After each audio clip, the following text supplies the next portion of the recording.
I haven't got time to mark this motherfucker. Here we go again. We can't hear anybody. Nobody can talk to anybody.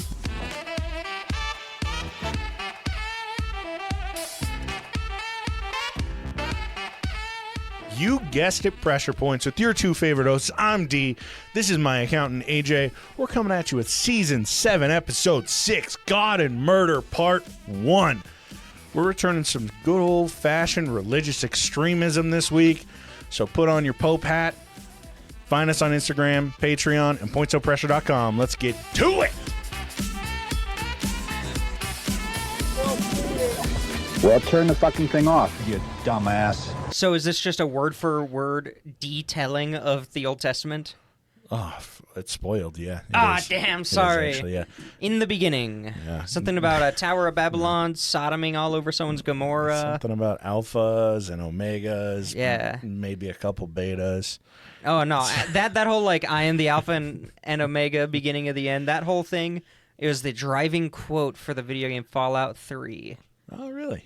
Yeah, because it's like, I will drink from the waters of life, or something like that. I don't remember the whole thing, but it's like, wow, fake fan. Fake fan. Yeah, no, you start in that game as a baby. You witness your own birth, which is kind of crazy.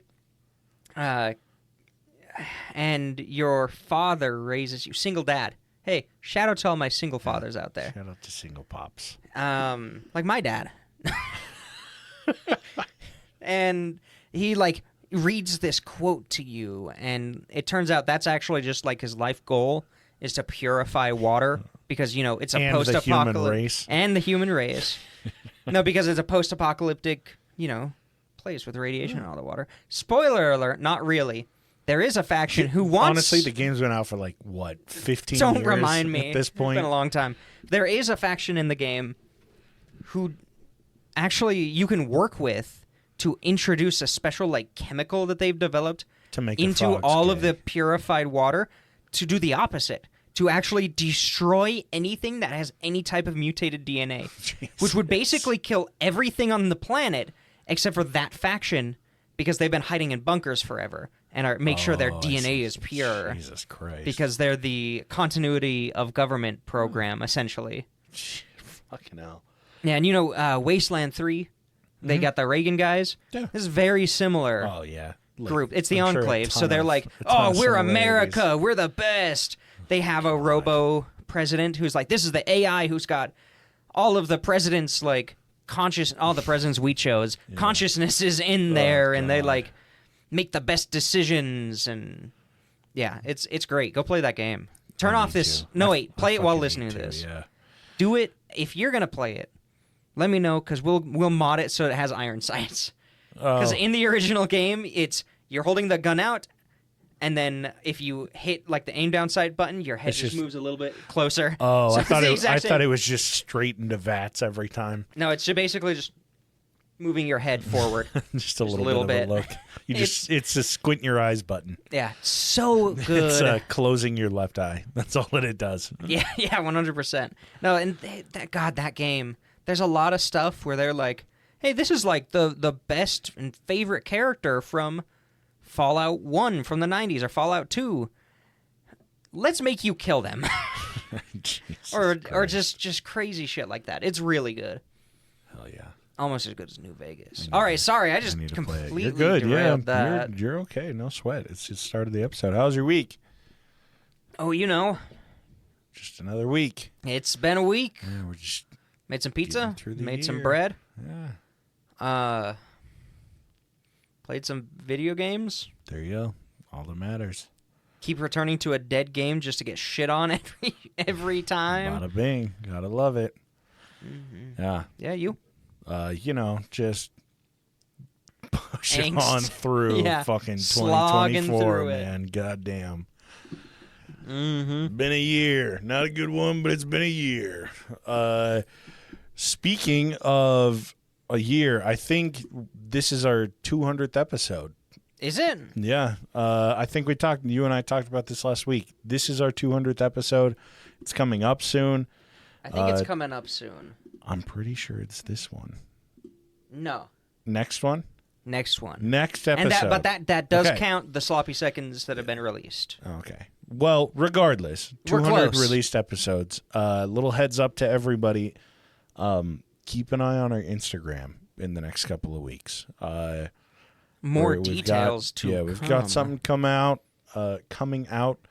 Keep an eye out for it, and we'll talk a lot more about it next week on the 200th episode. Oh, shit. Ooh. That's why this is a part 1. Not really. Yeah. And I swear to God, I will get back to Butchers of Bosnia. I'm not splitting off and doing, part 1 of a 15-part series, and I'm going to do this to myself. This is a 1 of 2. Yeah, this is a 1 of 2. Because I found an article that pointed me to a really funny side of this story, which is fucked up that there's a funny side of this story. Oh, no. I'll get to it next week because... Oh, so you get the sad stuff this week. Part 1 is really just kind of like building up to next week. Oh, the hilarity next week. Next week's going to be just a fucking shit show, but yeah, I will be referencing an ESPN article next week. So. Strap in. Yeah. In the episode 2 of God and Murder. Yeah, trust me, it's off the wall. It links up. Yeah. It connects. I was going to do its own thing, and then I was like, man, we haven't fucking talked about this. I need to fucking talk about this event first, and then I can talk about what happened. So Okay. So, maybe you have a couple of friends. Yeah. Other than us, that you can, that's more than I have. Who you want to join you on this roller coaster of our 2-part series. Yeah. Maybe just, send them a link. Yeah. Shoot it their way. Say, hey, if you want to learn about God and murder, check it out. Yeah, this is the one. Send it to all your religious fundamentalist friends. Send it to all of your religious fundamentalist friends, and send them one of our posts on Instagram. She works really hard on it. Find our Instagram. They look great. At Points of Pressure. She does a lot, and she's done some fucking amazing work. Yeah, lately. some great video content on there too. And some Throwback Thursdays that made me blush a little bit. Yeah. That was a good one. But yeah, go to our Instagram, check it out. We would really appreciate it, and she deserves all the credit in the world. And go to our Patreon, patreon.com/Points of Pressure. We do an exclusive episode a month. We also have free tiers on there that we don't give you fucking anything right now, but we will in the future. So no, there's some stuff on there. Go check that stuff out. We'd really appreciate it. And if you can't afford it, don't worry about it. Just sign up for a free tier. Yeah, go sign up. Okay, so I'll email you if you do. Yeah. We're going to hop right in because I feel like this is going to be a long one. Oh, no. Then why we talk for an hour before this? Or I'm going to blitz through these fucking notes, which I don't think is going to happen. And it'll be a 15-minute discussion. So, yeah, I mean, that's fine. We're going to take a trip back. 1931, Indiana. Did I write these notes? Most of my stories start in 1931, Indiana. Nothing to do with World War II. I don't believe you. Enough. I mentioned World War II one time, and it's boom, inconsequential event, actually. Boom, World War II episode.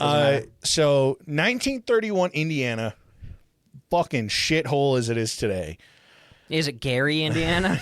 No, it's, I think, Lynn, Indiana. So just as bad. Lindiana? Yeah, Lindiana. Super, super Christian family. No. They give birth to a nice old baby boy. Papa Poob. James. Oh. Close.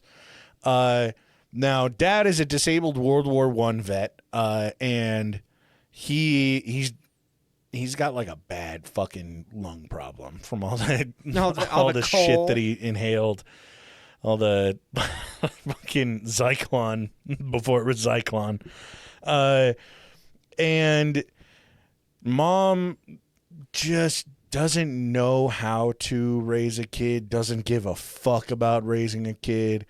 She's like, whatever, this thing exists, I shit it out, here we are, whatever. It sounds like my grandfather's family. Yeah, right? Holy crap. That's what we're talking about today. No. Yeah, to be honest, she did not give a fuck about this kid, James. And both parents kind of hands off, both just really down on their luck, in all honesty. Like, they can't fucking catch a break. They can't keep regular jobs. Good thing they had a kid. It's a fucking, like, the depression is going on. They're literally in the Dust Bowl. Like, what the? They kind of just leave James to his own devices. Mind you, he survives. Yeah. Okay. But yeah, like into becoming a toddler and everything, he just they're like, fuck it, do your own thing. That's the best way to raise a child. Yeah. They lose their house and end up living in, the ye old Indiana shack. So a Hoover shack, a Hooverville. Yeah. And that's kind of just where James grows up. He wanders around naked most days outside because, what are you going to do in a shack? So he wanders around town, Lynn, Indiana, little fucking toddler dick out, just chilling. And roaming the streets. He kind of relies on the neighbors to take care of him because mom and dad aren't. And, they're like, oh, it's the little fucking naked boy that wanders around. We'll give him some food. We'll put a blanket on his shoulders. They're treating him like a dog. Home. Yeah, honestly. And yeah, he's just a troublemaker. Like, he grows up and he's just a piece of shit kid. What do you expect? Yeah, exactly. Like, it's geez. fair. I don't blame James. And a lot of people are kind of just like, what's this kid's fucking problem? Because he's young, but he has this weird affinity to death. He'll talk about like, oh, this thing died. He sees like fucking dead animals all over the place. It's Indiana. Everything dies there. And yeah, he's just obsessed with death at a very fucking young age. Immediately when you were talking about the parents just neglecting him, I was like, oh, that's a great way to raise a sociopath. Yeah, great way to raise a Christian. Yeah, Christian sociopath. Yeah. Hell yeah. So over the course of a few years, as James kind of becomes like, just like you said, the stray dog of this community. One lady is just like, it's the 30s. So she's like, this boy needs some Jesus. And she gives James a Bible. She's a Westboro Baptist, though. Yeah. Funny enough, no, I'm not talking about Westboro Baptist. I was actually going to do a story, like, when I was looking for stuff to do today, I was going to do the story of their founder. Oh, that would be good. Yeah. Save that. Do you know his history? Not entirely. It's nothing like crazy. The Westboro Baptist Church is. Yeah, I'm not going to talk insane. about anything that they've done because fuck them. I will talk about it in a full episode and shit all over them in it. But yeah, like literally was like had that page pulled up, was reading through his stuff, had like 4 articles about him pulled up, and I was like, okay, let's fucking do this. And then I saw this other one and was like, oh my God, I forgot all about this. And so I backtracked. Oh, perfect. Weird. So I will be talking about him in the future. So yeah, kid he's given a little Bible. She's like, study this, figure it the fuck out, and put some pants on.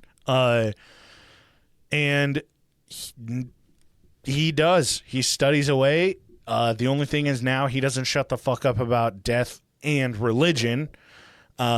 Perfect. Because of that, he starts visiting like regularly this local casket manufacturing company. I was just going to say the local morgue. Pretty close. Yeah.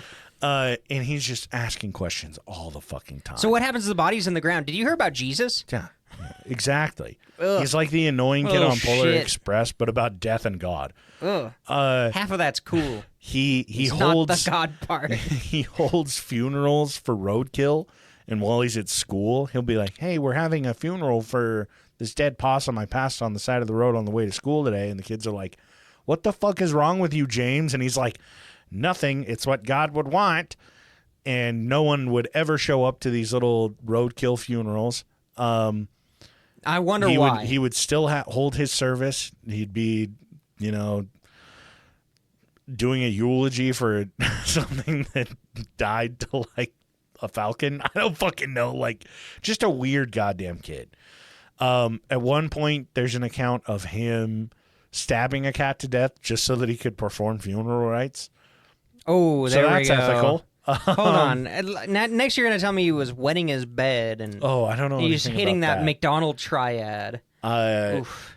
No, it gets better. So Okay, so he stabbed a cat to death because he's so obsessed with the process of the funeral. preaching funeral rites. Yeah, this kid fucks with death. This kid is completely mentally stable, and I expect him to one day be in the White House. Yeah, we might get there. We'll see. The history of Ronald Reagan. yeah. And his hot ass wife. He's known for telling anybody that would listen, hey, Susie down the street. Don't know if you know this. I am an angel of death. And Susie's like, the fuck? And he goes, because I'm an angel of death, I can actually fly as well. He starts making these outlandish claims of like what the fuck he can do. And he's like, I have these superpowers given to me by God. And Okay. he's a kid. Okay, He's still so- a kid at this point. So we're seeing anybody who's seen a true crime documentary, a good one at least. There's a couple red flags. Couple red flags, especially with the, having the religious twang on them really doesn't help. But now it's grandiose ideas. Yeah. Oh, it gets better. Is he schizophrenic I'm too? excited because you have no idea where the fuck I'm going with this. He stabbed a cat and he's telling, oh, Jesus. Yeah, he's headed in the right direction. He's headed in the right direction to have a Netflix documentary about him. Bada bing. Or a podcast episode about him. Hey, oh my God, he made it. Tells a bunch of kids he can fly, so one day he sets up a little gathering, climbs up on top of a roof, and they're like, you can't fly, James. You can't fucking fly. And he goes, I am an angel of death. Probably spits out some weird murderous sermon and jumps off. Falls, breaks his arm, and it was kind of just like the big joke. And it makes him so that instead of, in my eyes, I can't guarantee that this is exactly what happened, but I would imagine at this point, he kind of made a fool out of himself, and he has a lot more angst in him now. Yeah, well, I was just gonna say, let's let the religious kid who has all these dark feelings now, who's already an Suddenly outcast, feels self-conscious about now it. be bullied. Yeah. Jesus. He starts to act up. No. And he'll still work with the church. He'll still do a bunch with the church, but He starts stabbing women. He'll switch out like holy water with his own piss. Oh God. He steals super often, and his mom is just like, I don't give a fuck. Like, get fucked. Deal with it. Yeah, take him to jail, then I don't have to worry about him. Yeah, people in the neighborhood are like, this kid's a fucking menace. He's like, oh, hey, fucking dipshit Don. Like, he just calls people like shitty names, and people are like, what the fuck is this kid's problem? And his mom is like, well, you are dipshit Don, so get fucked. Nice. And yeah, it just he's just a crude little fucking troublemaker in the 1930s and 40s. Little hellion. And when he was interviewed, boys will be boys. Right? When he was fuck off. When he was interviewed years later, like decades later, he says, I was ready to kill by the end of the third grade. I was so aggressive and hostile. Nobody gave me any love, any understanding. In those days, a parent was supposed to go with a child to school functions. Everybody's parent was there but mine. I'd be standing there alone. Always was alone. So I'm sure you can imagine where this episode is headed. He either fucks or kills or both his mother. No. Yeah, we'll see. We'll see. That's just the vibes. So his parents end up getting a divorce, and his dad's like, I want nothing to do with this little hellion. And she's like, fine, I'll take him in. And they get cut off from the family. They go broke. He's basically just more broke. Completely fucked. They were in a shack. Yeah. Jeez. Yeah. Imagine being more broke than a shack. Dad got to keep the shack. Like, that's how fucking bad this gets. Dad got the shack in the divorce. As he's growing up, he's in like middle school, high school age now. He gets his hands on works by Hitler, Stalin, Marx, and Gandhi. So he's kind of got this. He's kind of got an array of. That is a very wide range of ideologies. Holy shit. But gets big into ideology. And he was actually known for, at the time, for saying that he was impressed with Hitler's suicide because they were never able to catch him. Yeah, he got away with it, essentially. Yeah, which is this kid's dream. Yeah, because, I mean, look at Adolf Hitler. Yeah. Look at the life he was able to live. Eagle's Nest, the beautiful house in the Alps, the Fraulein's, money, the food. And then he's like, oh, well, I'm going to get caught. Bang. I lived most of my adult healthy life. Bang. Wow. This seems I'm like an old man. This seems like it'll be an easy way out in the future. Now, because of his interest in ideologies, not saying that I relate to this kid. I don't agree with that idea. Fair. I would hope not. He focuses, he does read Hitler and Stalin. He gets big into both of them. It's the mid 40s at this point. He ends up getting a hell of a lot more into the ideology of Marx and Gandhi, though. Leaning more towards not just Marxism, but he's just I fuck with communism. Well, yeah, because look, his life would be so much better if he was in that system. Yeah, exactly. Straight up. And then because of his extremely heavy beliefs in following everything to the T in the Bible, it kind of it makes him so much more Christian than any fucking current Christian. Well, yeah, I was just going to say Christianity and communism should go hand in hand, but they fucking don't. I was just going to say that if you follow the teachings of the Bible, you're way closer to a socialist or a communist than anything else. Yeah. I will preface this next section that I talk about, although he does have progressive views, keep in mind, he stabbed this a cat. man is a sociopath. Yeah, this dude is fucked up. James has some fucking problems. What's his last name? Oh, we'll get to that. Oh no. Gets big into the Bible, becomes this religious extremist, and through his high school, he actually all through high school. Shut up! Don't say anything. There are a couple James that I'm aware of in history, but I don't think I'm on it. Yeah, I've got to be wrong. Through all of high school, he wears his Sunday fucking best. He gets made fun of all the time, but he'll get after other students about drinking and fucking dancing. So he wasn't even fun at parties. No. He's like, you guys shouldn't be smoking. You shouldn't be drinking. You shouldn't even be dancing. Yeah. Dancing is of the devil. Yeah, I'm actually talking about the main character, Footloose. Whoa. The dad, I guess, or something. Yeah, I didn't watch it. I've never seen it. Years ago, I've seen it. He comes to despise racism and the Ku Klux Klan. Okay, 1 point up. His dad is an active paying member of the Indiana Ku Klux Klan. Okay, 1 point and down. His dad is pissed, but he's get fucked. Why do we hate people for something as basic as color? That's stupid as shit. And his dad's like, you get the fuck out of my shack. Go back to the alley where you and your mom live.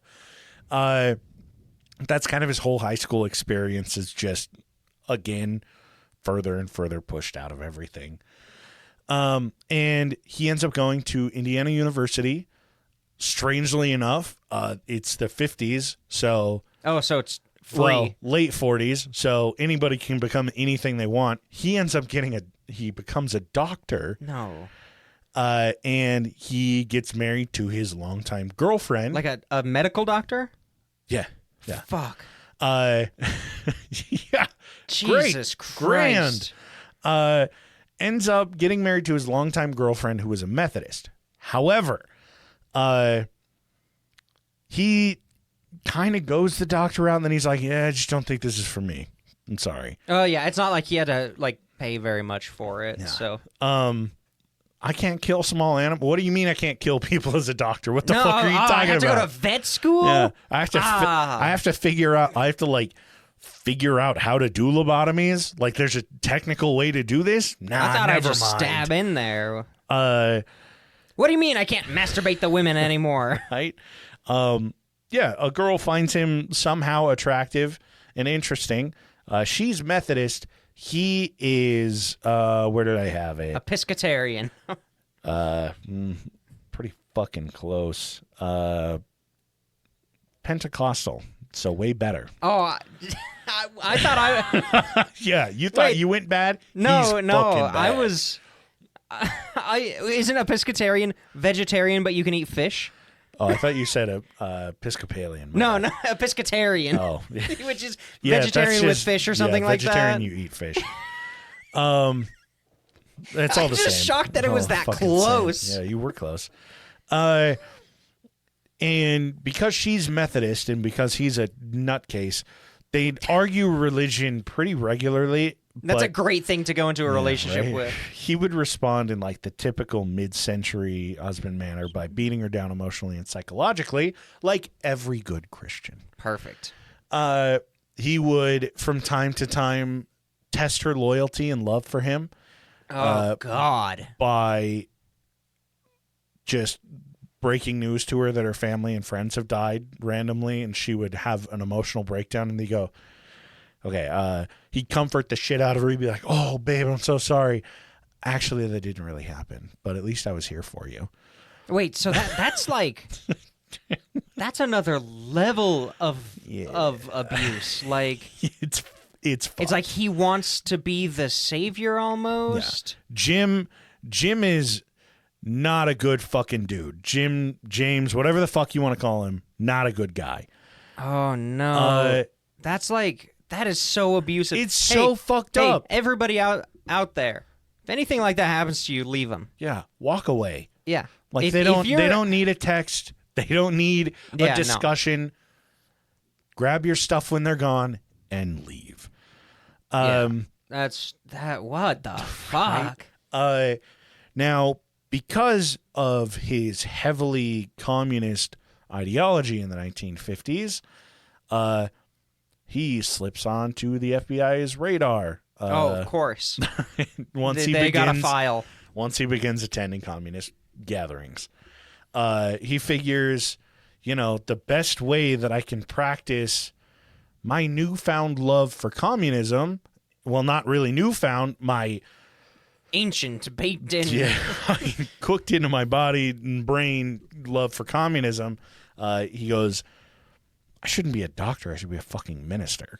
I should be a pastor. I should, preach. That's what I've been trying to do his whole life. Is this into the 60s? 50s? This is 50s, yeah. Okay. He starts studying. You're a real bitch, you know that? Yeah. Okay. Because you don't know, because I haven't said who it is. Yeah, and if I'm right, I'm slowly formulating a guess. If I'm right, I mean, if you're right at this you. point, good on you. He eventually gets kicked out of where he's studying in this specific church. He gets relieved of his Methodist pastor position for stealing church funds. However, well, he's redistributing it to the poor. He's a communist. If you're writing down who you think it is, I'm not going to give you an answer. No, I'm putting it down now so I have it documented. If I get it right, this is the biggest snipe of all time. Now, I mean, based on I would be amazed if you didn't know who this was. He's stealing church funds. They relieve him, but he says, it's because I'm introducing more and more black people into the congregation, which is true. He is doing a lot for introducing black communities and integration into these churches. And people are like, yo, what's James' fucking problem? And he's like, why would we fucking hate them? Yeah, it doesn't make sense. Yeah. And he moves into Pentecostalism, which is kind of slowly dying out, and that's what draws him into that even further. And mind you, Pentecostals are the type who believe in the divine healing. Yeah, get up here. Oh, you have the cancer. I'm gonna pull the cancer. There's so out many of you. episodes of the X-Files on that. Faith healing. Fuck yeah. Right. And James kind of grasps onto that. He's like, this is my thing, man. Like I'm an angel of death, but maybe I could be an angel of life. He's good at being in front of crowds when he's not jumping off of roofs. Charismatic. And he kind of starts integrating these beliefs with communism into his sermons, anti-racism, which is just weird for the Christian community at the time. And currently, and still. And he ends up becoming incredibly popular in Indiana. He's bouncing from church to church and speaking, and people are like, holy shit, who the fuck is this guy? He ends up creating his own church, the People's Temple. And good old Jim Jones and the People's Temple moves onto the scene in the mid-1950s. All right, I'm gonna tell you this. I said, in my head, I said, it's Jim Jones. The second I said, what's his last name?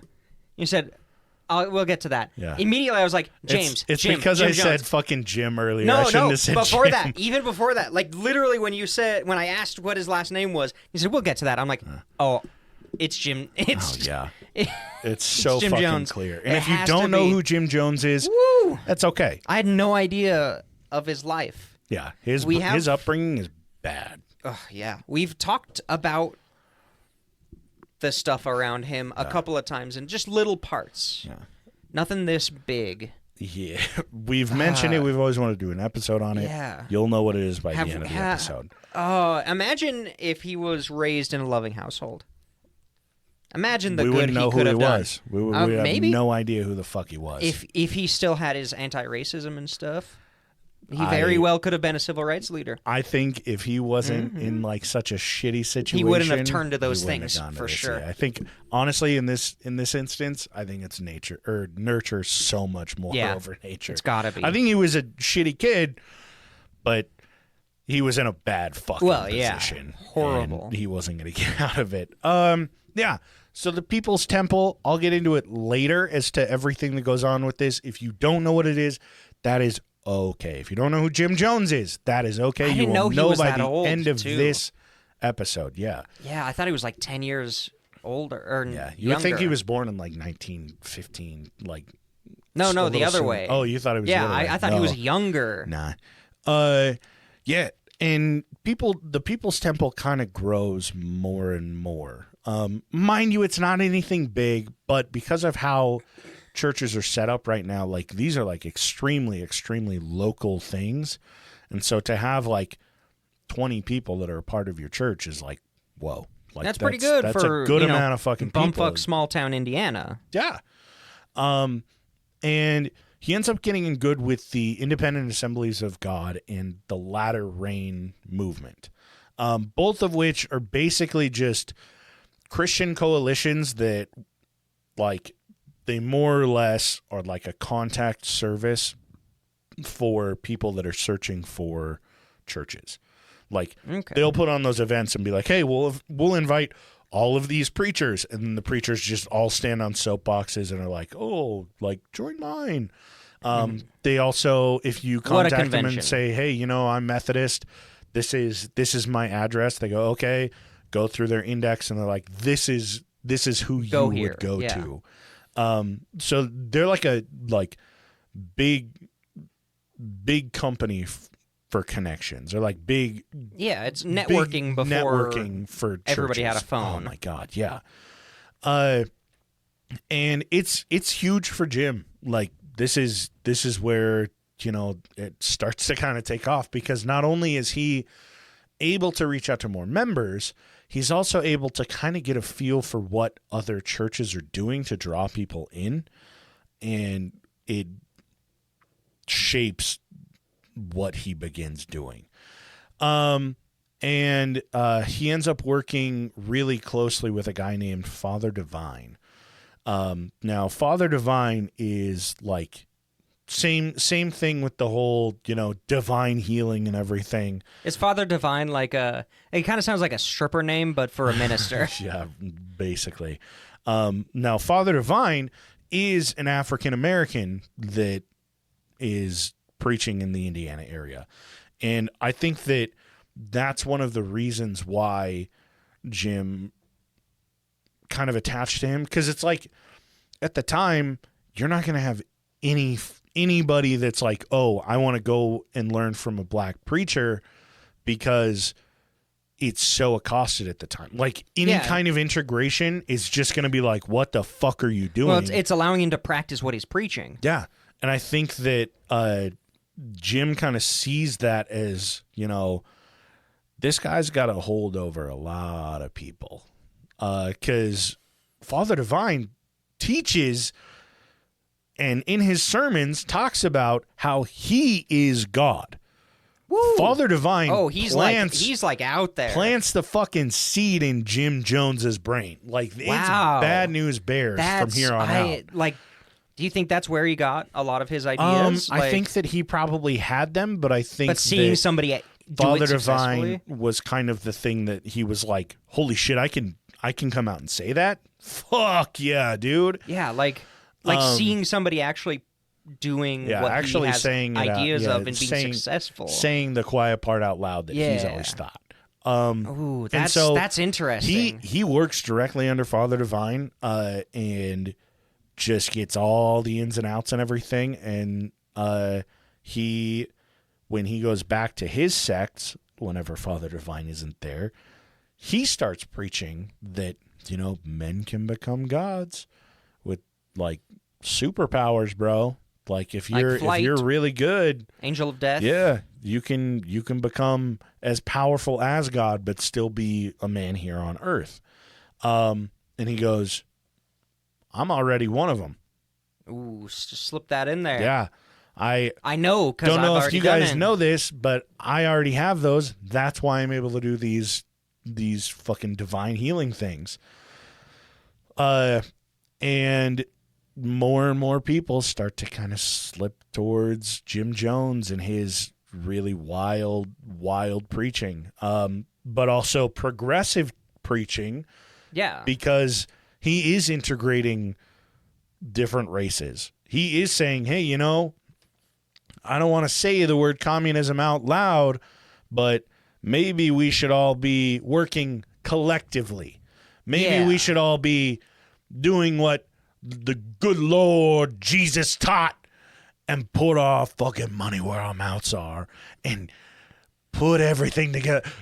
Take all our seeds and sow up all the vegetables and put them in the middle of the city and everybody feeds from the same place. And we can all feast. And we can all eat. And Brother Johnson down the road isn't starving anymore because he's eating Sister Maxine's grain.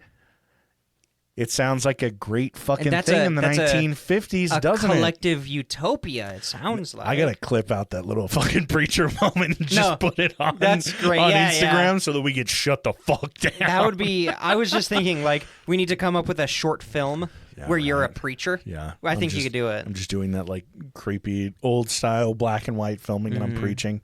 And I've shaved my face, though.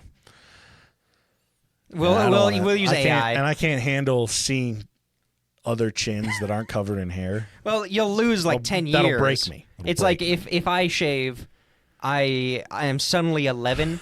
My voice goes higher. My balls pop back up inside. I won't gain 10 years. Like, I'll just look fucking... No, you look young. You remember... Yeah, one time you shaved a little too close on one side. That's and true, you had to I go did. thin. Yeah, that's true. You looked young. Yeah. You looked so... I mean I not did, like you look old. old. I did get a haircut, so I'm not fugly anymore, according to your girlfriend.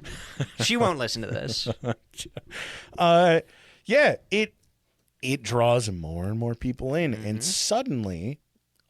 into the late 1950s, we have Jim Jones running a church that has roughly 70 people in it. That's pretty good. That's pretty big for the time and the place. Yeah. 70 people that are like, collectivists? I'm down with fucking socialism.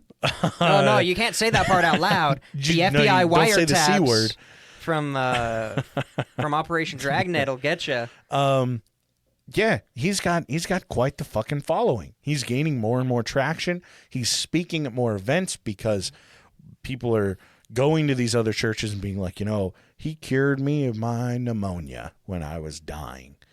Well, and yeah, I couldn't. Nothing else is helping. You get the doctors couldn't help me, and Jim Jones put his hands on my face and I could breathe. Pneumonia was pulled right out of my chest.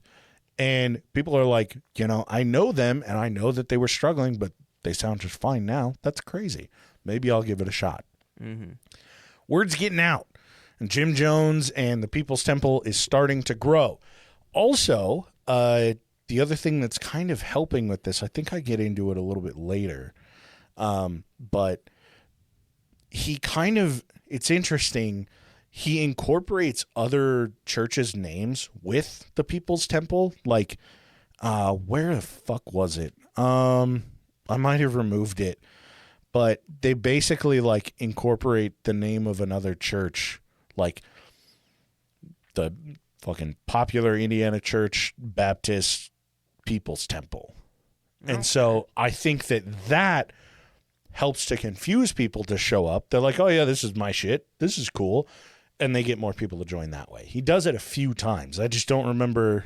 I thought I had it written down in here where he'd done it, but okay, so he's like he's doing an old swindle. Yeah, ye old twist-a-rooney. But dude, imagine like 70 people devoted to one cause. Obviously, not necessarily this one, but 70 people that are showing up every Sunday to work a garden. Yeah, to live near each other, to help with maintenance to each other, and it hasn't gotten to like bake bread. It hasn't gotten entirely it's not like collectivist like it will.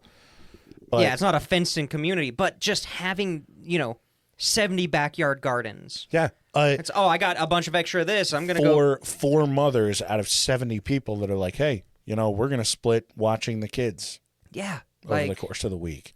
It's a big, no-brainer why people at that time period would join. It's going to start drawing more and more people in. Like this isn't a very terribly populated area that this is happening in. 70 people is a lot of fucking people. That's a lot of people. Going back to Father Divine just a little bit, in 1965, this is just kind of like a fun little anecdote. Ooh.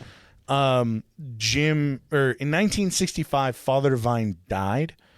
And Jim actually took that as an opportunity.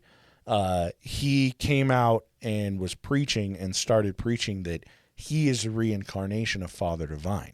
So get that he all could those potentially people. get Father Divine's people in, which because of his preaching with integration between races, there's an actual chance that could have happened.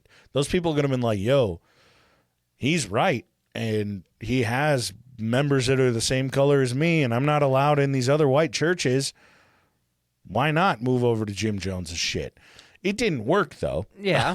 Well, I was just thinking, I don't think he knows what reincarnation is. I don't think you can be reincarnated I don't as think he does either.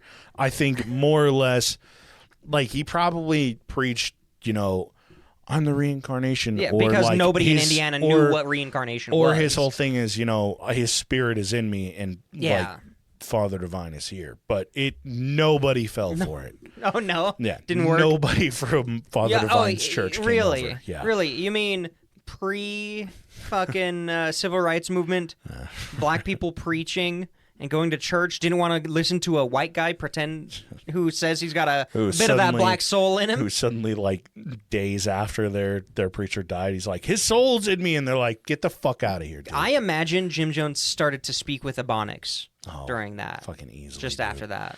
And around late 50s, I think mid-50s to late 50s, he and his wife start adopting as many different racial kids as they fucking can. Genius. They end up, I think, through all the 50s, they end up with 1 Native American kid, 3 Korean American children, 1 African American kid that they named Jim Jones Jr. Oof. And then they eventually have a kid of their own. Oh, the JJJ. Yeah, right. They have a kid of their own, and he's named Stephen Gandhi Jones. Oh, my God. Yeah. Which one of them was named Indiana? The Harrison Ford Jones one. Yeah, yeah. Through the 1960s, he starts to blow the fuck up. Oh, yeah. Like, just his whole, the whole movement, not even him, but the ideas that he's been talking about, explode. Obviously, the civil rights movement, but just the collectivism, a lot of anti-war shit, because, Korea. Yeah. And this is like just on the it's cusp the of like the 60s. hippies phase. It's the hippies are starting to show up. And like So this he's huge like- protest movement into like you have these white people that are going, hey, you know, why the fuck aren't black people allowed in these areas? Why don't we have racial integration? And Jim Jones goes, He's hey, already got an audience. He's got a baked-in audience. Hey, listen, I've been doing it for like 5 years now. Yeah, I've been in saying this. the same thing. You may be 4 years younger than me, but I've been saying the same thing since you were just 10 years old, kid. So that really just came down to the luck that the hippie movement, like that whole the 60s, would happen.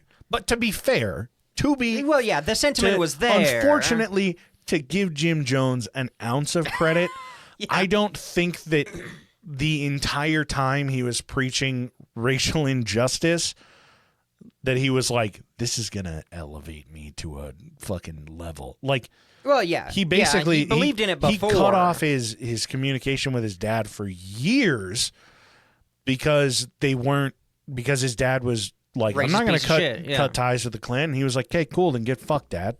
Like, yeah, okay, he, so we'll he give him... believed in it. I will give him credit for that. Okay, However, put it on record. later Jim on, Jones gets credit by D. D is a Jim Jones sympathizer, apparently. Not like, I think that if I'm being honest, it's really not that fucking hard to not be racist. Yeah, I would agree with that I'll sentiment. give Jim Jones credit there. He did one of the easier things that he could have done. And he just so happened to luck into a movement. Yeah, into the exact same fucking time. Like he has this anti-racism sentiment, and a lot of other people do at the same time. The government doesn't quite have it yet, and he goes, "Hey, already here. I'm not racist. Join my church." And people go, well. Ooh, that's not too fucking bad. And then hippies see collectivism. Ooh, another check mark. Collectivism and fucking integration. Sign me the fuck up, baby. And you know that whole like hipster thing? Uh-huh. Yeah. Where it's like, oh, I liked it before it was cool. Yeah. They see Jim Jones. God, why does just time a fucking just wet keep dream? looping And he goes, around? They're I like, know oh, the Beatles. I've been doing it. Yeah. No, he's like, I did it. You know, I've been doing this from before it was cool. So come join me, and you can be like me. He's playing the fucking 4 chords on an acoustic guitar, and they're like, holy shit! And he's like, yeah, I knew about the 4 chords progression before the Beatles did it. So yeah, I'm a big fucking deal, baby. Yeah, and then there's like some kid with a face going din din din din din din din din. Something like that. It is Indiana. Yeah, but I mean, he's also a father to what he called a rainbow family. I shit you not, that's what they called their family, a rainbow family. They were like, we want to be a rainbow family, every color in the world. Props to you, but at the same time, bad approach. Yeah, they're also kind of reducing their children to the colors of their skin and their ethnicity, but for a marketing ploy, I believe. Yeah, which is working. But it works. Yeah. And Indiana kind of becomes... So, Jim ends up fucking reading some article in, like, what is it? Esquire. That it talks about the safest places for to survive in if there's a nuclear holocaust, right? So he looks at this and he goes, damn, dude, like, this is pretty wild. The first place on there, and you're going to fucking love this, is Guyana. Or actually, it's Brazil. Really? South America, yeah. The second place on there is Northern California because you have the Sierra Mountains to the east.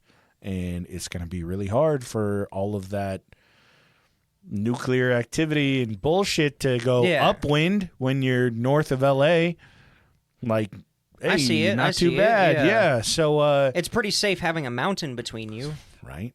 So he sees Brazil and he's like, okay, we've been collecting funds for a little while. I think I can make a trip down to South America. I can scope things out, maybe find us a spot, and we can just move the church out there. To survive the nuclear war. The very impending nuclear holocaust that Jim believes is coming. Well, yeah, a lot of religious people were like, this is end of days. Like, and it's not so much just end of days. He's like, there's going to be a nuclear holocaust. It's not, oh, Jesus is coming back. He's like, there's going to be this is going to nuclear holocaust. So, yeah, he snags a bunch of the funds, goes down to Brazil, scopes out some other spots in South America. Doesn't pan out. Yeah, just doesn't. Timing's not right. Wrong place, wrong time. Right. So he comes back and like he's down there for a while trying to find everything, get everything set up. And he's really devoted and focused to the mission and not sipping Mai Tais on the beach anywhere. Well, he doesn't drink. So Shirley Temples or something. I don't know. So he comes back and he's noticed that, for some reason a lot of the church's funds are missing. And we've been had. Yeah, there's some problems going on in Indiana. It doesn't look so great because people are like, this guy's kind of crazy. Like, I don't know about him. And he goes, okay, California is the second best place to survive this nuclear holocaust that's going to happen. We're going to move everybody to California. We're going to move away from Indiana because it has nothing to do with the fact that some people are saying that I'm a fraud. Nothing to do with that. We're going to move away from Indiana. We're going to get to California where, I don't know, if you were to look at Indiana versus California, which side is going to have more progressive people? Which one's having a hippie movement that's like Indiana in masses? No. Oh, fuck yeah, you're right on the money. No, California is blowing the fuck up. And like for him to go out there and say, hey, I'm running a Christian church and look at my rainbow family. We like hippies. We believe in collectivism. Oh, it hits. How many times have we heard that in California? Yeah, Jesus. And it fucking works. So they pick everything up. 140 people or so pack up and leave Indiana with him. Go out west with Jim Jones and co. And they move to a farm. Right. There's a guy who's called Tex. No, wait. Oh, sorry. Wrong group. Yeah, fuck. They get out there, and as they're kind of moving west, Jim's sermons are shifting more and more. Not so much like I've been granted these healing powers by God. Like, I am a reincarnation of Jesus. I am a reincarnation of Buddha. Which, I mean, if you're going to check all the boxes, you might as fucking well. Is there a Krishna in there, probably? More than likely. And his whole thing is he's like, the way that I'm teaching religion is making Marxism more palatable. And people around the time are like, hey, that's fair, man. Like, yo, we'll give to your cause. And it kind of propels him even further. They into the 70s and everything, he gets, dude, I shit you not, he gets backed by the Black Panthers. Oh, I've heard of that. Yeah. The Black Panthers, I don't know if you know who Harvey Milk is. I've definitely read about him. Very, very famous gay politician in San Francisco. I want to say mayor of San Francisco. Like he even endorses Jim Jones. Like this is a situation where Jim is like comes off as so open-minded to just the right people and so fucking manipulative that people are like, yeah, like he is doing these correct, like he's doing these great things for the civil rights movement. Well, yeah, because he's preaching what the people want. Yeah. Like, and in like, I don't know, 15 years, they're all going to roll back that endorsement. Well, yeah, but like, he's saying the right stuff at the right time. He knows how to play a crowd. He's charismatic. He sees what's going on in the world, and he can, connect that. He's charismatic and smart enough to connect that to his preaching, to the religious aspect. And he's also taking, so like when there are big movements, when they're like the Black Panthers say, hey, we're going to have a an anti-racism protest out on this road, Jim goes, hey, guess what? I'm going to show up with people of every single color, and they're all going to fully fucking believe in it, and I'm going to bus all of them there. You got 200 more people that are going to be out there with fucking picketing signs, and it's going to look great for your movement. And it does. Yeah, it 100% has an impact. It succeeds, and then because of that exposure, like the news shows up and they go, hey, what are you protesting? And he goes, hey, listen, I'm Jim Jones, and I'm with the People's Temple, and we stand for this and this and this, and it's on the TV, and more people start shifting in. California blows the People's Temple the fuck up. Oh, yeah. Dude. I mean, God, it's just that time period. To have been in that area in that time period, I would love to just watch it. Yeah. You know, through an invisible elevator, just watch the time period, because you get... It was such a wild... You get people who are just able to get on a bus with nothing but the clothes on their back, walk and join a group, and are taken care of, and, you know, maybe they get jobs, maybe not, doesn't matter, because there's this, like, whole concept of you go and you give up you go and you work for these groups, and it wasn't just it becomes a part of a community, but you style you join this community, and it's, you know, it's the hitchhiker from Once Upon a Time in Hollywood. Yeah. Straight up, just you can just get there for no money. You don't need money to survive. You don't have to work. You don't have to go to school if you don't want to, and you're taken care of as long as you take care of them. Is what it is. And then that's what it looks like from the outside. Yeah, but really, then you learn just about what's being, going on in the inside. Incredibly manipulated. What was the episode you did about that girl that got kidnapped? Do you remember what that one was? Patricia Hearst? Yeah.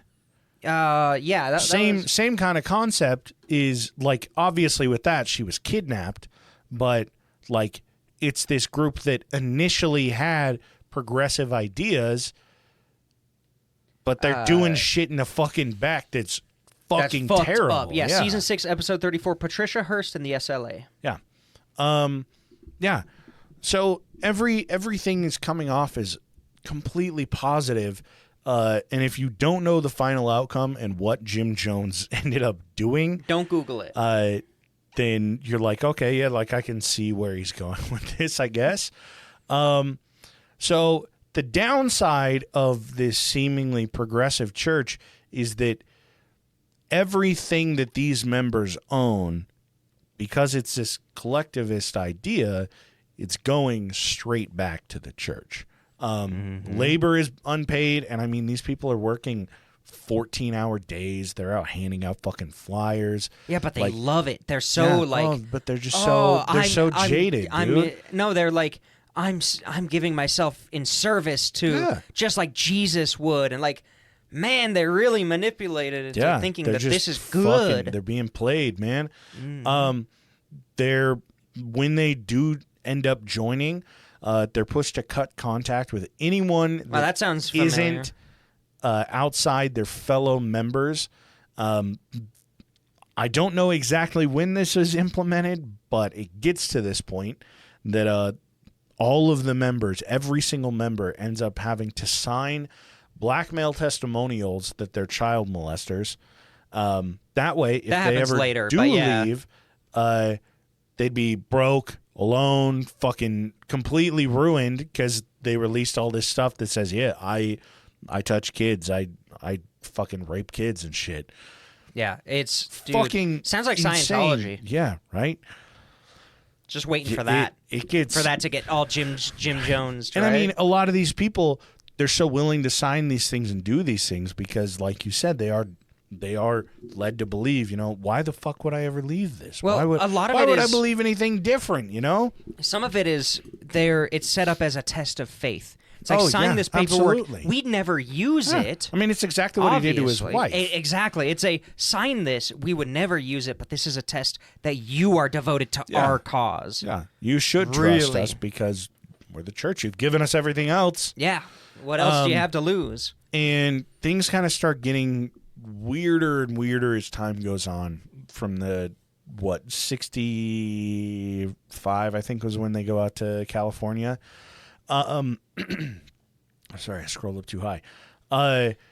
They start, like, so Jim starts spitting out in his sermons that he's the only heterosexual person alive. Wait. Yeah. Anyone having sex was simply compensating for their homosexuality. Having sex with a woman is so gay. He's women like basically men. just like, he's like, you're only doing it because like you're only having projecting. sex. You're projecting. So that you can tell everyone you had sex because you're gay. Every woman What is a a lesbian. take. Every man is gay. Everyone except for me is What a homosexual. Wow. If that isn't like level 10 projecting, I don't know what is. You got to realize the reason why.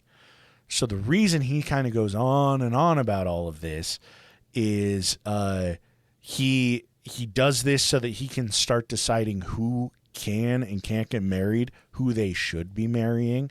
Yeah, because God will tell him. Yeah, he utilizes this as a way to coerce women into having abortions, and it's just so off the fucking wall. But at the same time, he also uses this so that he can require sexual favors from the wives of all of these people. Anyone that's not married, well, you're supposed to abstain, but this is okay. Well, rapes, it doesn't count if you're having sex with God in the reincarnation of Jesus. he rapes a ton of the husbands as well. Oh, yeah. Doesn't sound very heterosexual to me, but I digress. Oh, hey, I'm not God, though. I'm not God. I'm not God. And he goes on and on in his sermons about how everyone in the church is in danger. The Nazis are going to come get him. The white supremacists, the Klan, redneck vigilantes, the U.S. government is after him. He is putting fear into these people's hearts. Oh, yeah. And he's just utilizing it as this manipulation tactic to even further force these people to depend on him because he's like, I'm the only one that's going to be able to save you. Yeah, and it sounds crazy, but every time you look into groups like this slow, increase where it seems, it's the frog in the pot. What's that? How does that go? Throwing a frog into an already boiling pot, they're going to hop right out. Exactly. If you put them in the water and slowly heat it up, they'll stay in there, and then they'll just be boiled. They get acclimatized. That's exactly what's happening with these rules. He doesn't just one day come out and say, I'm hetero, and now I'm control and everyone. Everybody else is gay. And nobody can, choose who they're married to anymore. Yeah, it's a slow he's been rolling this out increase. slowly. It's human sexuality. For a perfect example, so by I think it's like 1972, early 70s, they have 2,500 members, and this is across California and Indiana. He's regularly traveling back and forth, doing his whole divine healing shtick. And during all of the 60s into the 70s, he's doing this divine healing stuff. He's going to both of these states, going crazy with it, probably to other states as well. But these are like their two main hubs. In one event, they drug this member. He has a cast put on her arm, and they tell her when she comes to, she's like, what the fuck happened? They're like, you fell, you hit your head, and you broke your arm. We had to run you to the hospital. That's why the cast is on there. She's like, what the fuck? He goes to one of these places where he speaks, and he goes, come up here. She share your story. And she goes, I fell down. I broke my arm, passed out. I don't remember anything other than waking up in the hospital. And yeah, I have this broken arm. And he goes, we're going to remove that cast. And he fucking he grabs her hand, grabs her face, just cracks it. Yeah, fucking breaks her arm, just like touches her arm, and he's like, by the divine power of God, your arm is going to be healed. Remove this woman's cast. They take it off, and her arm is just fine. And people are like, holy shit. And this is like a regular thing. He has members who will call other people that are looking into the church itself, and they'll be like, hi, we're just doing local survey about this upcoming election. Do you want to answer some questions? And these people are like, yeah, absolutely. How many kids do you have? What's your address? What's this? What's this? How do you feel about the communist movement? It's not How do you feel about reading this? Anymore. It's hot reading. And they act like phone surveyors. They ask all these really, really specific questions. They ask so many of them that these people don't remember every single thing that they answered. And when Jim's up at the pulpit, he goes, "You, come up here." And this young man steps up and he goes, "Listen here, Joshua." And the guy's like, "Whoa, what the fuck is this?" And he says, "Joshua Davis of 42 Gallagher Lane." And Joshua's like, "Whoa, what the fuck?" And he goes, "Now tell me, your mother's dying of strep throat." like your mother died 2 weeks ago now, didn't she? And Joshua's like, "What the fuck, dude?" But Joshua's been thinking about joining. Suddenly he has a personal experience with Jim. Exactly. It's a personal experience. All in.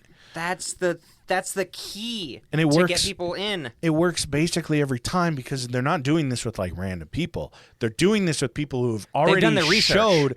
Well, it's people who have already showed interest. Yeah. People who have been at those things. They just haven't talked to Jim directly.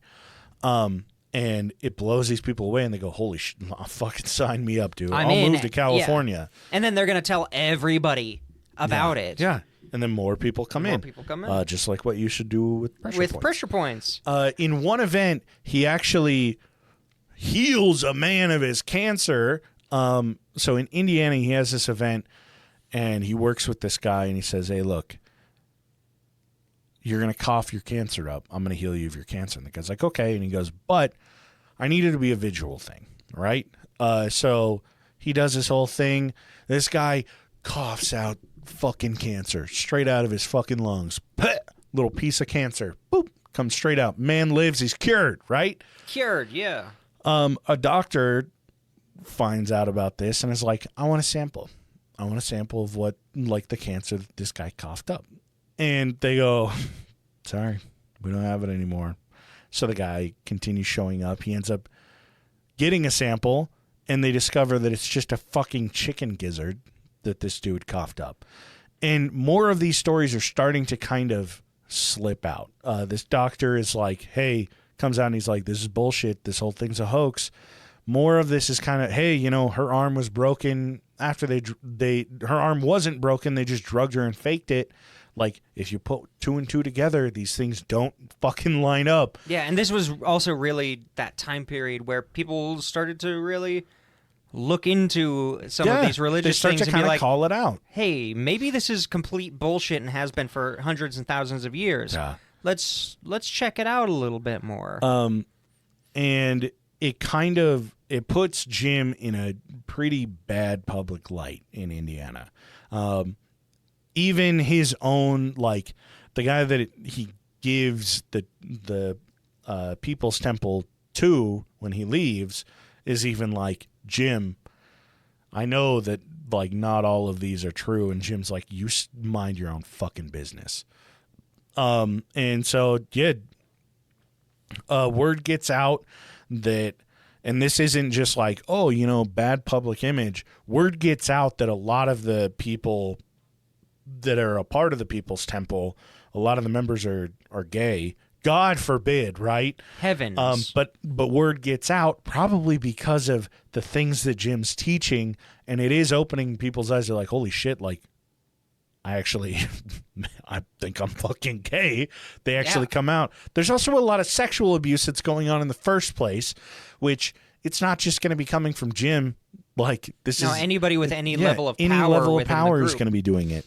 So word kind of gets out, and Indiana is kind of seen as a wash. Jim goes, "Hey, I got to go back and focus in California. This is a much bigger operation that we've got going on out here. I'm going to leave this in the hands of somebody that's capable." And the guy that's capable is like, "Fuck you, Jim. Like, you need to go." And so Jim grabs as many members as he can that are willing to follow. Yeah, takes them back to California with him. But it's kind of under the same scrutiny in California. A lot of ex-members are starting to investigate certain things. Word gets out about him raping and coercing sex from members. In the same year, I think it's in 1973, Jim actually gets arrested for public masturbation, charges end up getting dropped. Whoa, hold on. I'd never heard of that. Yeah, he ended up, what was it exactly? Like he ends up jerking off. It doesn't have a lot of details, but he's in the presence of an LAPD officer in public, in a restroom, in like a public restroom. My guess is he's just jerking off in a stall, or he's jerking off outside of the stall, and LAPD sees him and they're like, fuck no. No, he's definitely trying to pick up some dudes from the bathroom. That's straight up what's happening. There is a chance that this officer's, it's a sting operation as well. There's a chance that this cop hears, hey, there's a guy that's jerking off in the bathroom trying to get people to fuck him, and this guy's like, okay, I'll go in and fucking arrest him. Charges end up getting dropped, like I said. He doesn't face any problems, but word's getting out. California now is like, hey, Jim Jones is a fucking problem. His name is kind of starting to be tossed around more and more because of his history. And stuff's with coming the out. FBI actually watching him a little bit more previously back in the 50s because of those communist gatherings.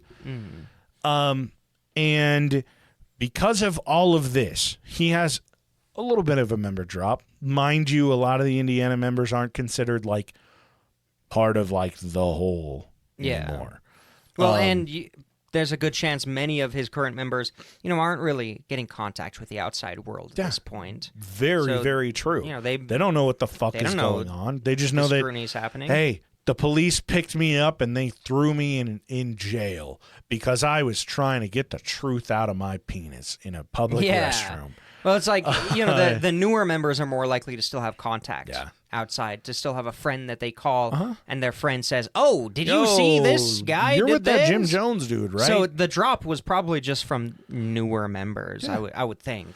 And yeah, he's just like, we got to get the fuck out of here because this is going to crumble. Like he's seeing this big, in his eyes, beautiful thing that he's created kind of start crumbling away. And he's like, I got to hold on to this. He's about to jump off to fly. Yeah. So and he's afraid he's going to fall and break his arm. So over the next year, he goes back out to South America. Land and supplies are brought in anticipation of a move to Guyana in fear of an oncoming government raid, which is probably fucking true. Yeah, they were gonna get either. They were probably gonna get Waco'd easily, or what's the other one? Jonestown. No, Waco'd or fuck. There's Waco, Texas. Then there's Ruby Hill. Oh, one of those. I forget. It was like Jack Ruby or something. Same thing. I don't know all the details, but yeah, like they're looking at like, we're gonna have problems really soon here. Mind you, like the government isn't like hell bent yet. Yeah, there's not even really. Yeah, they're just kind of on their radar. Yeah, they're on their radar. They're not even Jim saying knows anything. So over the course of the next 6 months, after they've acquired the land, in 6 months they build a power station, they build the dorms, they cut down and clear out the area, get it ready for farming, kind of prep everything. And they're like, hey, this will have us off the grid. We'll be in South America. We're going to be safe from the nuclear holocaust. We'll have all of this. We'll be set in stone. And in December 1974, the first group arrives in what is to become Jonestown. And that is all that I have for you guys this week. And next week's going to get fucking out of hand, and I got some weird new trivia that not even you know about. Probably. I was hoping we'd cover this topic one day. Yeah, I was hoping to get it done in an episode. I got halfway through and was like, nah. I think that pre move to South America is an episode, and then post is a good setup. Straight up. I think the gravity of what is going to happen definitely deserves its own episode. I swear to God, I'll get back to Butchers of Bosnia. It is. You're good. It is such a fucking hard topic to approach. Like every time I'm like, I need to do it this week, and I'm just like, it just beats me down, and I have not been in the right place mentally you're to good. go over a fucking genocide. So instead, you're talking about Jim Jones. Well, the thing is, I can't tell you what this fucking article's about. I'm sure you can guess based on the fact that ESPN wrote about it. But the next episode is one of, like, it's just weird. Like, I'm going to talk about the actual event. I'm going to talk about what happened in Jonestown. But, like, I have another thing that's completely, like, directly linked to it that it's like, what the fuck? And that was what I was like, oh, yeah, this would be kind of a goofy thing. And then it was like, I got to talk about Jonestown. Fuck. Yeah. All right. Fuck. Well, oh, well. All right. I guess I'll just do a big-ass episode anyway. But yeah, if you guys would like some extra content every month that comes out on the first day of the next month, check us out on Patreon. Probably. Patreon.com/points-o-pressure. Basically, search Points-o-pressure anywhere, and it should come up to us. Oh yeah, we're top. Except for Reddit. Search r/pressure points. Oh yeah, that'll take you to us. We have episode discussions that are pinned at the top every week. We try to post some things in there. There's been some postings. We've gotten some I've things seen in there. some other people post stuff, so that's cool. Go join it. I upvote it every time I see it. Yeah, I upvote it on all of my accounts as well. Yeah, all 13. Yeah. But yeah, check us out on Reddit. Find us on Patreon. We do an extra exclusive episode every single month. We have 30 plus sloppy seconds episodes on there. You get merch when you've been on there for like what 3 and 6 months or something. No, it depends on the tier. I don't know, but regardless, you get stuff. Yeah. And Overcommando and Chairperson gets merch, I believe. AJ's working on a series called Voices as well. I promise those will be posted. I don't just say that for 2 years. Yeah, it's all good. Go check it out. If you can't afford it, just create an account and sign up on the free tier. We'll have some things on there that are more exclusive for you guys. Check it out. You got those names? Yeah. So, of course, we've got the chair people. We should have changed the name. I always forget the board. So we've got the board. Of course, we've got Minnie D, Thomas, and Toddlewaddle. Thank you guys. You guys are the best. We appreciate you so much. You could say that these three together are our Jim Jones. Or we're their Jim Jones. No. For everybody else, we're their Jim Jones. But for us, they're our Jim Jones. Look at that. They're the secret hand above the Jim Jones. Yeah. And then, of course, we've got... I lost my spot. Abby, AJ's third nut, Kitty titties. Kitty's titties. Kitty's titties. I think I said that last week, too. Nordic Thunder, Weston, Dark Runner, D's Nuts, G-Dog, Hayden, Laura Revo, and Lindo. Thank you all so much for being here, supporting us, letting us bum around, you know. Yeah, you guys are fantastic. We wouldn't be here without you. We would probably be talking about this, just not on these new fancy mics that we were able to get because of your support. It'd be a single USB mic on a lifetime table in an empty room. Yeah, which also happens weekly between us. You guys just don't get the recording. Yeah, you don't get those ones. But yeah, we really, really do appreciate you guys' support.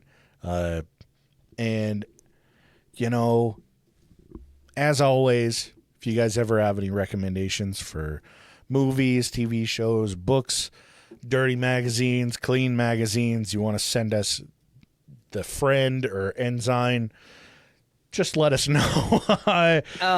Mormon magazines. Oh, okay. I knew Ensign. If you guys ever have any recommendations for, like, episode ideas, we've gotten a few of those. I swear to God we'll get to them if you've sent them. If you want to send memes or whatever, send it along. If you feel like jacking off on Kay, by all means, reach out to us on Instagram at pointsopressure. You can email us at ppdnaj@gmail.com or go to our website, pointsopressure.com, and contact us there. Also, go to our fucking shop, and we'll catch you guys next Monday.